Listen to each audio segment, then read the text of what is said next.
यदि वो राम मंदिर है, यदि वो शिवलिंग है, तो वहां बुद्ध का धम्म चक्र क्यों निकल रहा है?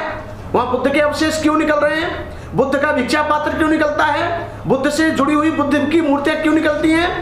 यही बुद्ध की धरोहर नहीं है। जो हमारे सम्राट अशोक थे, बौद्ध हृदय सम्राट, उन्होंने अपने राज शासन काल में 84,000 स्तूपों का निर्माण कराया था, जिनमें सांची जैसे, शीरपुर जैसे, और भी मथुरा की भूमि भी है, और भी बहुत सारी।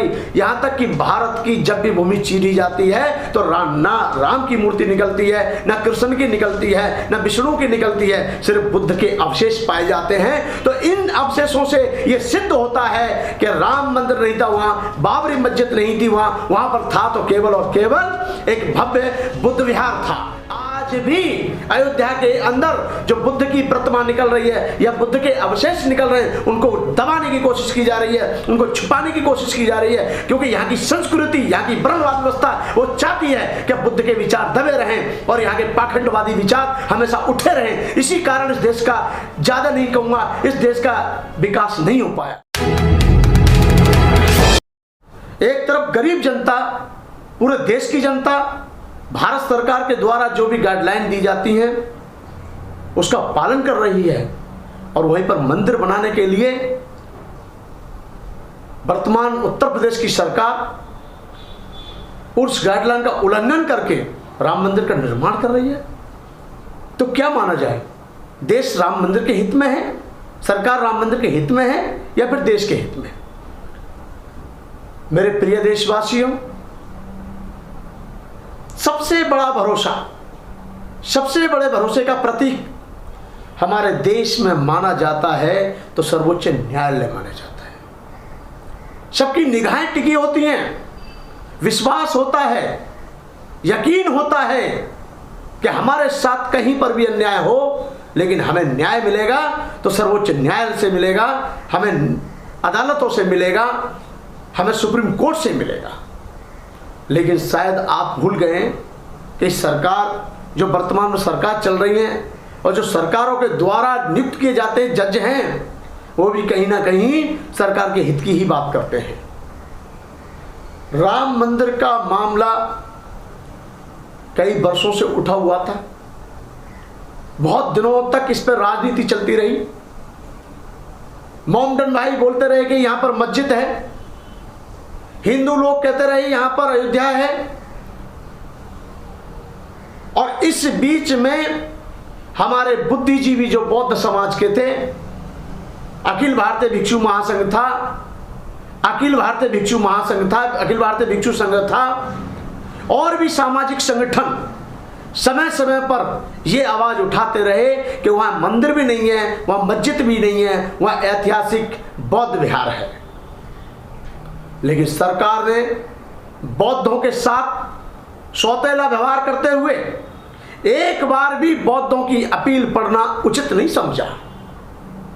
यहां तक कि न्यायालय में पिटीशन दायर की, न्याय की गुहार लगाई कि इस धरती को खोद के देखो, इस भूमि को जब भी चीरोगे तो इसमें कुछ ना कुछ निकलेगा, लेकिन बौद्धों की बात ना सुनकर और एक हित में फैसला दे दिया कि यहां राम मंदिर बनेगा। मेरे प्रिय देशवासियों, बड़े दुख की बात है, जब वहां राम मंदिर की बात की जा रही है और जब खुदाई निकलती है तो वहां पर शिवलिंग निकलता है। अब उसको शिव की जमीन माना जाए कि राम की जमीन माना जाए या बाबरी मस्जिद माना जाए, यह समझ में नहीं आता। लेकिन जब वहां शिवलिंग निकल रहा है तो शिवलिंग की बात की जा रही है, बल्कि वो शिवलिंग नहीं है। वहां पर जब गहराई से देखा जाएगा और यदि पुरातत्व विभाग ठीक से अपने देख रेख, अपने कुशल नेतृत्व में यदि वहां की खुदाई करवाए और लाइव दिखाया जाए पूरे देश के लिए, तो बड़ी दुख होगा कि हमारे केंद्र में चल रही सरकार और हमारे वर्तमान में सुप्रीम कोर्ट के जो जज माननीय रंजन गोगोई जी हैं, जो मेंबर ऑफ पार्लियामेंट हैं, उन्होंने बौद्धों की आवाज को सुने बिना एक तरफा फैसला दे दिया, जिससे बौद्धों की भावनाओं को ठेस पहुंची है। मैं एक बात पूछना चाहता हूं, यदि वो राम मंदिर है, यदि वो शिवलिंग है, तो वहां बुद्ध का धम्म चक्र क्यों निकल रहा है? वहां बुद्ध के अवशेष क्यों निकल रहे हैं? बुद्ध का भिक्षा पात्र क्यों निकलता है? बुद्ध से जुड़ी हुई बुद्ध की मूर्तियां क्यों निकलती हैं? यही बुद्ध की धरोहर नहीं है। जो हमारे सम्राट अशोक थे, बौद्ध हृदय सम्राट, उन्होंने अपने राज शासन काल में 84,000 स्तूपों का निर्माण कराया था, जिनमें सांची जैसे, शीरपुर जैसे, और भी मथुरा की भूमि भी है, और भी बहुत सारी। यहाँ तक कि भारत की जब भी भूमि चीरी जाती है तो ना राम की मूर्ति निकलती है, ना कृष्ण की निकलती है, ना विष्णु की निकलती है, सिर्फ बुद्ध के अवशेष पाए जाते हैं। तो इन अवशेषों से ये सिद्ध होता है कि राम मंदिर नहीं था वहाँ, बाबरी मस्जिद नहीं थी वहाँ पर था तो केवल और केवल एक भव्य बुद्ध विहार था। इस बात को स्वीकार कर लेना चाहिए। लेकिन यहाँ पर झूठ को ऊंचा उठाने के लिए, सत्य को दबाने की कोशिश की जा रही है। बौद्धों के भावनाओं के साथ खिलवाड़ किया जा रहा है, बौद्धों के साथ सौतेला व्यवहार किया जा रहा है। एक तरफ हमारे देश के प्रधानमंत्री जब बाहर जाते हैं तो कहते हैं मैं बुद्ध की धरती से आया हूं, जहां बुद्ध पैदा हुए। ये क्यों नहीं कह देते कि मैं ऐसे धरती से आया हूं जहां बुद्ध पैदा जरूर हुए पर हमने बुद्ध के विचारों को दफन कर दिया? पता लग जाएगा कि आपका वजूद क्या है विदेशों के अंदर। बुद्ध के नाम से करोड़ों हजारों करोड़ रुपए लाने वाली सरकारें बुद्ध के नाम पर झूठ बोलती हैं और धोखा देती हैं समाज को, और धोखा देती हैं उन बौद्ध अनुयायियों को जो बुद्ध के नाम पर पूरे देश में आज बुद्ध को माना जाता है। मेरे प्रिय देशवासियों, एक तरफ वो बौद्ध समाज जिसका पुनर्निर्माण बाबा साहब डॉक्टर अम्बेडकर ने किया, एक एक ईंट लगाने के लिए बहुत सारी पीड़ाओं को सहन करता है, और एक तरफ मंदिरों के लिए हजारों करोड़ रुपए दिया जाता है। तो ये बौद्धों के साथ ठीक नहीं किया जा रहा है। पहली बात तो माननीय सुप्रीम कोर्ट को न्याय का हम सम्मान करते हैं, तहे दिल से अभिनंदन करते हैं, परंतु एक बात चुभती है दिल में। वो बात यह है कि जब न्यायालय ने फैसला सुनाया, एक बार बौद्धों की अपील पर भी नजर डाल दी होती, एक बार बौद्धों की पीड़ा भी सुन ली होती, एक बार बौद्धों की आवाज भी उन्होंने अपने कान में सुन ली होती, तो मैं समझता हूं माननीय न्यायाधीश भी फैसला सोच समझकर सुनाते। इसके लिए हमारे संगठनों ने बार बार कोशिश की, चाहे शीरपुर हो, बैरंजा हो, एटा में बहुत सारी जगह हैं, महाराष्ट्र के अंदर बहुत सारी जगह हैं, हजारों जगह पर जहां बुद्ध के अवशेष निकलते हैं उनको अनदेखा कर दिया जाता है और पुरातत्व विभाग उस पर सिर्फ बाउंड्री करके छोड़ देता है। ये नहीं कहता है कि चलो सरकार से लड़ा जाए, सरकार से कोई बात कह करके इसका समाधान किया जाए। आज भी अयोध्या के अंदर जो बुद्ध की प्रतिमा निकल रही है या बुद्ध के अवशेष निकल रहे हैं, उनको दबाने की कोशिश की जा रही है, उनको छुपाने की कोशिश की जा रही है, क्योंकि यहाँ की संस्कृति, यहाँ की वर्णवाद व्यवस्था वो चाहती है कि बुद्ध के विचार दबे रहें और यहाँ के पाखंडवादी विचार हमेशा उठे रहें। इसी कारण इस देश का, ज्यादा नहीं कहूंगा, इस देश का विकास नहीं हो पाया, क्योंकि जिसने बुद्ध के विचारों को दफनाया है, कहीं ना कहीं उस देश का विकास रुक गया है। क्योंकि बुद्ध का जो विचार था सम्यक वाणी वाला था, सम्यक विचार वाला था, सम्यक आजीविका वाला था। बुद्ध ने ज्ञान के प्रभाव से समस्त देशों में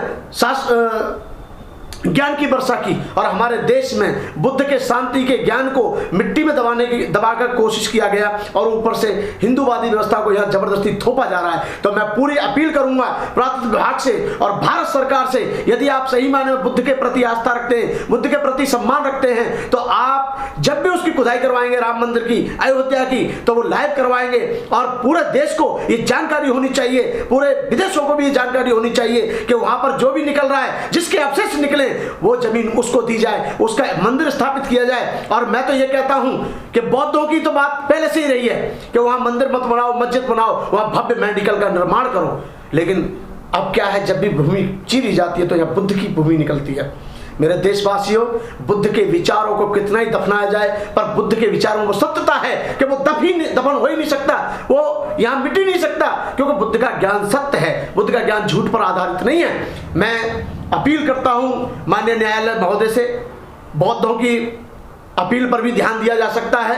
सरकार बहुत सारे निर्णय देती है, वापस लेती है, सरकार बहुत सारे निर्णय देकर के उस पर विचार भी करती है, और बौद्धों की याचिका पर, बौद्धों की पिटीशन पर, बौद्धों की मांग पर पुनः जांच करे और उसकी खुदाई ईमानदारी के साथ करे, और जिसका वहां ज्यादा अवशेष निकलता है वो जमीन उसको सौंप दी जाए। वो सबके सामने होगा पारदर्शिता, क्योंकि प्रत्यक्ष को प्रमाण की आवश्यकता नहीं होती है। मेरे देशवासियों, मैं विश्वास दिलाता हूं ये पूरा देश बौद्धों का है, पूरा देश बौद्धों का था, और बौद्धों का रहेगा, क्योंकि बुद्ध की यह संस्कृति दबी हुई है, इसको दबाया गया है, दफनाया गया है। अगर जहां भी आप मिट्टी को हाथ लगाएंगे तो बुद्ध के अवशेष पाए जाते हैं। तो ये सरकार को भी सोचना चाहिए कि जब बुद्ध निकल रहे हैं तो हम वहां पर किसी और का निर्माण क्यों करें।